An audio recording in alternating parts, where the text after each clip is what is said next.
Sa impeachment. Di ba? Tama, mali. O, di kaya naman sa PI. Ano yung PI po?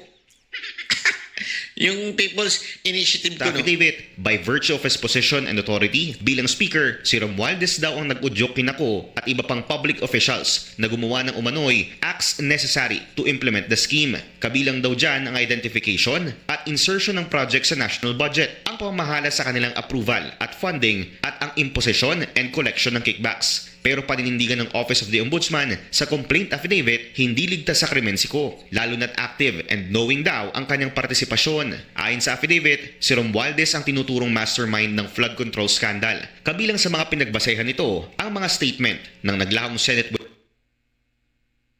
na si Orly Gutesa at publicly posted videos ni Ko kung saan ikinanta niya si Romualdez at pinsan nitong si PBBM pero hindi kasama ang Pangulo sa complaint affidavit matapos ang investigasyon ng Ombudsman. How can I be the mastermind? How can I be the mastermind?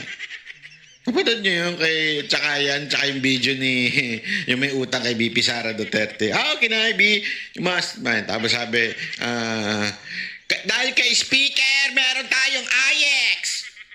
How can I be the mastermind? Dahil kay speaker, meron tayong tupad. How can I be the mastermind? Dahil kay speaker, marami tayong tanga. Ay, mali. Wala sa dulo.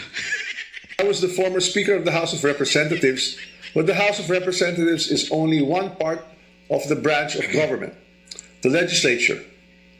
The national budget is not conceived, executed, implemented, bidded out, supervised, and completed by one congressman or even by Congress alone, and certainly not by the Speaker of the House. I will not go quietly and I will not go alone. I will not be the fall guy for other people's corruption. Wala pang formal na kaso sa kasalukuyan si Romualdez pero bawal muna siyang lumabas ng bansa matapos aprubahan ng Sandigan Bayan ang precautionary hold departure order laban sa kanya. Kasama rin bilang co-respondent sa isinampang complaint affidavit ng Ombudsman ang frat brother ni Romualdez na si Jose Paras. Si Paras ang umano'y dummy owner ng Golden Pheasant, ang kumpanyang nagmamay-ari ng controversial property sa 30 Tamarind Road, South Forbes Park na sinasabing bagsakan ng pera ayon kay Ko. Para sa agenda, Joash Malimban, Billionaire News Channel. Manatiling na... Ayun.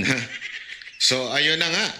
Alam mo, mga kababayan, itong medyo nakakatuwang hindi nakakatuwa. Number one, nakakatuwa dahil si Romualdez ay tila tinuluyan na ni Ombudsman. Nakakatuwa yun.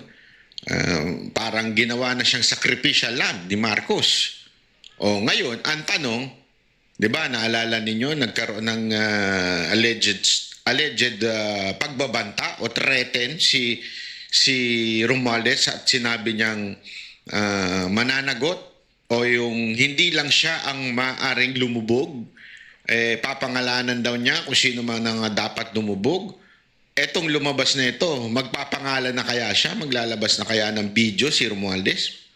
Kaya Romualdez, kung ako sa iyo, ilabas mo na, ilantad mo na. Bukingin mo na yung pinsan mo, nilalaglag ka na sa barko. Mantakin mo, tinulak ka sa barko. Sama-sama kayo dyan. Hindi, tama naman siya doon eh. Hindi lang siya yan. Imposibleng siya yan. Hindi, imposibleng siya lang yan. Siya talaga yan, pero may kasama yan, sigurado tayo. Hindi magagawa ni Speaker ito mag-isa. Hindi rin kaya ni Speaker at ni Zaldico ito. Meron pa talagang iba na sigurado tayo mas mataas sa kanila. Ang ginagawa kasi nila, dinidikit nila lagi yung mga senador. Akala nila, isipin nyo to, akala nila, yung pagdikit nila kay Escudero, pagdikit nila kay Revilla, pagdikit nila kay Estrada, pagdikit nila kay Villanueva, akala nila matutuwa ang tao doon. Hindi, kasi it's really obvious na yung magic ay nangyayari sa kamera. Sa kamera at dyan sa inyong Committee on Appropriation na pinamumunuan ni Zaldico. Ngayon, paano yan nag-e-ending? Wala namang ibang ending yan kung hindi sa presidente.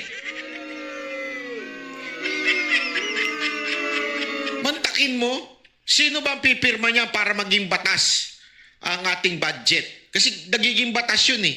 Di ba? So, para maging batas yan, presidente pipirma dyan. Ano yun? Tanga? Bulag? Inutil? Ang presidente, di niya nakita yung mga ang program doon? Yung paglipat ng pera ng PhilHealth. Bobo ba talaga yung presidente natin? Bobo? Galit na galit. Di ba? Hindi, naalala ko lang kasi si Gadon eh. Bobo ba yan? Bobo kumakil. Ganun pa. Tanga lang yun. Pag nagsasalita nang ginig-ginig pa yan, bobo ba yan? Hindi kasi, di ba? Mantakin mo, meron bang presidente na kay Pangulong Duterte, hindi nakalusot yan. Lahat yan binito eh. Nung nagkaroon ng konting, maliit lang yun na mga insertion ng mga demonyo dyan sa kamera. Binito ni presidente yun. Oh. Eto lang presidente na to na sadyang tanga, o baka naman talagang kasangkot. Ganun lang yan eh. Dalawa lang yan. Mismong si Irishi sinabi, si Irishi ba nagsabi nun? Oo, tama si Irishi nga, pagkakatanda ko. It's either kasangkot yan o tanga. Ignorante. Bobo. Walang utak. Natabunan ng, ewan, kung anong natumabon niya sa utak niyan. Hindi, totoo naman, di ba? So, ano ba talaga? Imposible si, ano lang yan, si Romualdez, mga kababayan. Napakamalaking isang katarantaduhan na sabihin ninyo, si Romualdez lang yan. Bobo lang maniniwala sa inyo na sasabihin nyo si Romualdez at hindi walang basbas ng mas mataas pa sa kanya. That is impossible beyond imagination. What hyper ka ngayon ba? Dami ko nakain cookies eh. Ay, naku, hayop yan. Sabihin nila, hindi kasali. Kasi ito, feeling ko talagang ano na to eh. Para bagang pantakip butas na to eh. Nako-corner na si Marcos eh. Nako-corner na siya. Para hindi siya ma-corner, maglalaglag na lang siya ng ng kasamahan. So ang nilaglag dito, si Romualdez. Akala kasi nila titigil doon yung tao. Hindi ko titigil ang tao kay Romualdez lang. Kaya yung mga nag-iisip na akala ninyo masasayahan kami na makulong si Romualdez, eh baka nga yung makulong si Romualdez, moro-moro nyo lang yan eh. Baka yung pag-freeze-freeze nyo, moro-moro nyo lang yan eh. Kasi hindi naman na tayo naniniwala sa sindikato ng gobyerno na to eh. Itong gobyerno na to, parang sindikato to, makakakuntsaba eh. Di ba? Pare-pareho sila ng style. Yung propaganda nila, yung diversion na ginagawa nila, isa style itong gobyerno na to eh. Kaya hindi na talaga nakakapaniwala eh. Kaya hanggang hindi humihimas rehas ang presidente, hanggang hindi humihimas rehas ang si Romualdez at si Zaldico, walang maniniwala sa inyo. Tanga lang ang maniwala sa inyo tsaka yung mga bayaran. Yun lang. Oh, lalo na yung mga vlogger ninyong bayaran na kaya magpagawa ng ilong. Anak ng hayop. Pangit kasi nun eh. Sorry naman ha, makapangit ka, kala mo naman pogi ka. Hindi naman, yummy lang. Hindi ako pogi, yummy naman. Eh yung pangit na nga, hindi pa yummy, kadiri. Amoy squammy, mukhang squammy. Oh, puro filter ang mukha pag sa YouTube. Parang ako. Pati sarili binanatan, hayop. Hindi, totoo naman eh. Alam mo naman tayo, honest tayo eh. Di ba? Oh, at least okay lang maging pangit basta matalino. Eh yun, pangit na nga, bobo pa. Sino ba yung banat ba? Ewan ko rin. Sino yung tinutukoy ko? Hindi ko rin kilala. Hindi naman kilalang vlogger yun eh.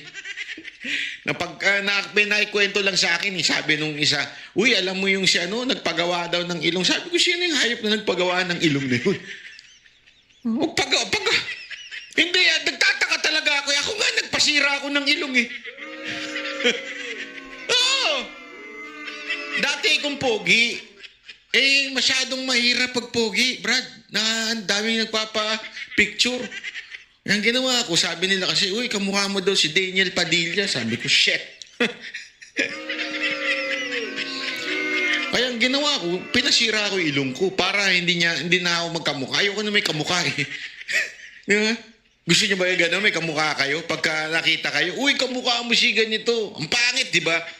Eh, nung sinasabi lang, kamukha mo si Daniel Padilla, kamukha mo si Derek Ramsey. Naiirita ako eh. Dapat baligtad. Di ba? Sila ang sabihan nyo na, uy, kamukha mo si Banat Bay. Ganun. Ayan, nagpasira ako ng ilong. Oh, anyway, tuloy natin ha.